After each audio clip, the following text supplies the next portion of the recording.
Welcome back to red TV viewers. Point ఏమంటే పుతిన్తో స్నేహం మంచిదా? పుతిన్తో జరిగిన స్నేహమే ఇరాన్కి ఈరోజు వరమైందా?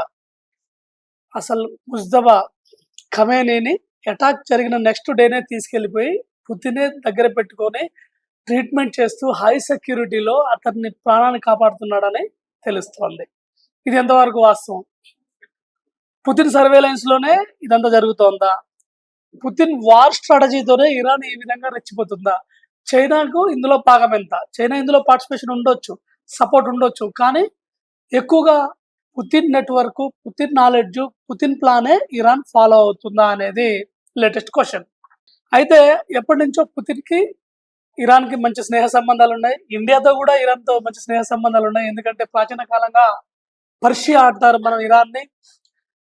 ఎన్సెస్టర్ కల్చర్లో, సివిలైజేషన్లో పర్షియన్స్, తర్వాత భరతవర్ష మన ఇండియన్స్ బిజినెస్ చేశారు. సో క్యాజువల్గా మనకు రష్యా డియరెస్ట్ ఫ్రెండ్ అయినప్పుడు డియర్ ఫ్రెండ్ ఇరాన్ అవుతుంది. సో ఈ విధంగా ఒక కనెక్టివిటీ ఉంది, ఒక బిజినెస్, ట్రేడ్, ఒక రూటు, ఒక నీడ్ అనేది ఉంది.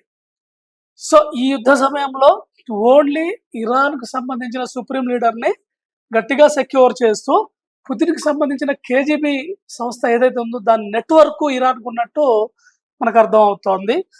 మన యుద్ధ నిపుణులు కూడా ఇదే చెప్తూ ఉన్నారు. అయితే పుతిన్ ఏ విధంగా హెల్ప్ చేస్తున్నాడు ఇరాన్కి? నెంబర్ 1 టెక్నాలజీ, తర్వాత వార్ ఇన్స్ట్రుమెంట్స్ అంటే పరికరాలు ఇస్తున్నాడు.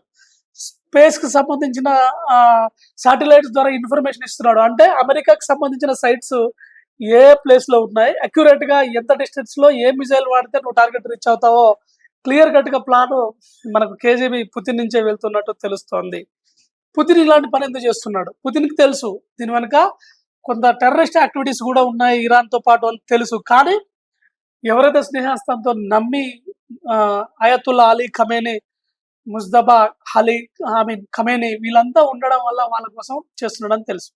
అయితే ఈ పరిస్థితి పుతిన్కి ఎందుకు వచ్చింది? ఇలాంటి సిచ్యువేషన్ ఎందుకు క్రియేట్ చేసిందో, ఎవరు క్రియేట్ చేసిందో ఒకసారి చూద్దాం.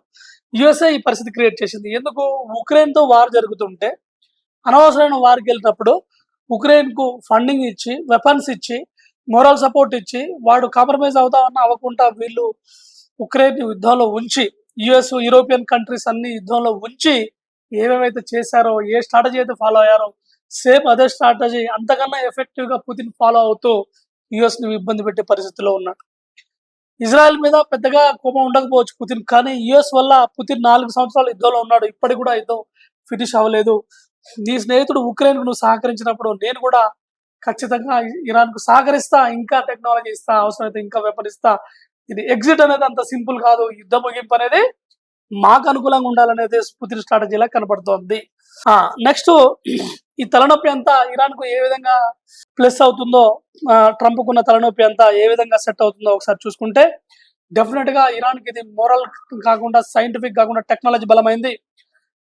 చైనా ఎంతవరకు సహకరిస్తుందో అనేది మనకు క్లారిటీ ఉన్నా అంతకన్నా ఎక్కువగా పుతిన్ సహకరిస్తున్నాడు. యుద్ధాన్ని ఇంకా వేరే స్థాయికి తీసుకెళ్తాడు. మనం చేసింది తిరిగి మనకే వస్తుందని యుఎస్